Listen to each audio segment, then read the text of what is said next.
సోమవారము సోమేష్ గారి ఇంటికి, మంగళవారము మహేష్ వాళ్ళ ఇంటికి, బుధవారము భాస్కర్ వాళ్ళ ఇంటికి, గురువారము గోవర్ధన్ వాళ్ళ ఇంటికి, శుక్రవారం సుబ్బలక్ష్మి వాళ్ళ ఇంటికి, శనివారం మంజుల.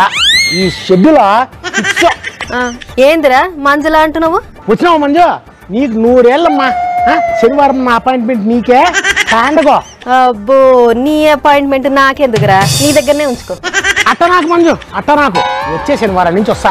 పెద్దగా ఏమొద్దు, ఏదో అంత వెజిటబుల్ బిర్యానీ చేసి, అంత టొమాటో గ్రేవీ చేసి, అంత పెరుగు పచ్చడి చేస్తే, మధ్య మధ్యలో కర్రా అని అప్పడాలు చేస్తే చాలు. అంతకంటే ఏమొద్దబ్బా, ఏమొద్దు. ఏంద్రా నీ డిమాండ్? నేనేం అనుకోను గానిగానం చల్లాడు. నువ్వు ఉండు మంజు. హలో సోమేష్ మామ బాగుండవా? చాలా రోజులు అయిందిరా నేను చూసి. రేపు సోమవారం మధ్యాహ్నం భోజనానికి వస్తాలే.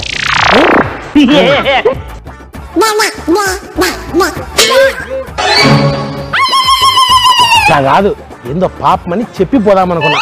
ఇప్పటి నుంచి అందరికి చెప్పుకోకుండా పోయి ఆ టైంకి ఏదో వండి పెడతాను, తినేయాలి అంతే. అరే కీటుగా ఏమేంద్రా నీకు? అంత అగళ్ళేసినట్టు తయారైనావు. తిండి తిననీకి వాళ్ళింటికి వీళ్ళింటికి పోవడేంద్రా? ఏం చేయమంటావు మంజు? ఎర్రగడ్డ గురించి అడుగుతా అంటే 60-70 అంట అన్నారు. టమాటా అంటే 100 రూపాయల పైన అంటున్నారు. కూరగాయలన్నీ గాల్లోకి ఎగిరిపోతున్నట్టున్నాయి, ఉడికిపోతున్నాయి రేట్లు.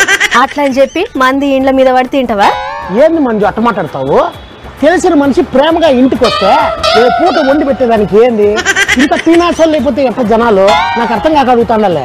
కూరగాయల రేట్లు నీకు ఒక్కనికేనారా? మాకు కూడా పెరిగినాయి.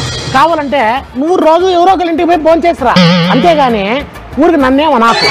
పైగా ఇట్లాంటి సిచ్యువేషన్ వస్తుందనే మన పెద్దోళ్ళు అతిథి దేవో భవ అన్నారు. తీసినారు మొక్కల కట్టే.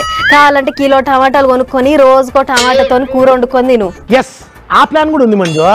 నేనేమంటానంటే ఒక టమాటా కొనుక్కొని దాంతో రసం పెట్టుకొని దాన్ని 3 పూట్ల లాగించేయచ్చు. అవు గాని అన్ని వారాలకు ఎవరినో ఒకళ్ళను దొరకబట్టిను, మరి ఆదివారం చెప్పలేదేంద్రా?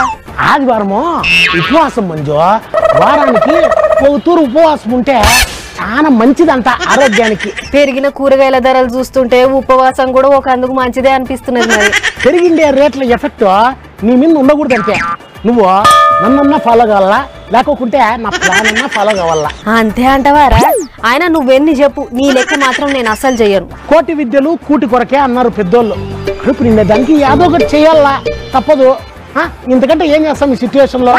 సరే గాని వెనకల వీధిలో ఎవరితో పెళ్లి జరుగుతుందంట, బోధిన చెప్తా. కూరగాయల రేట్లు పెరిగినాయని మా కిట్టుగాడికి గీసోటి పనులు చేస్తుండు. ఆయన ఏం కూరగాయలో ఏమో ముట్టుకుంటే చేతులు కాలినట్టే అవుతున్నది. ఈగింత పెరుగుతాయి రేట్లు అని అంటుర్రు. ఏం కొనేటట్టు లేదు, ఏం తినేటట్టు లేదు. కాలం పాడుగాను.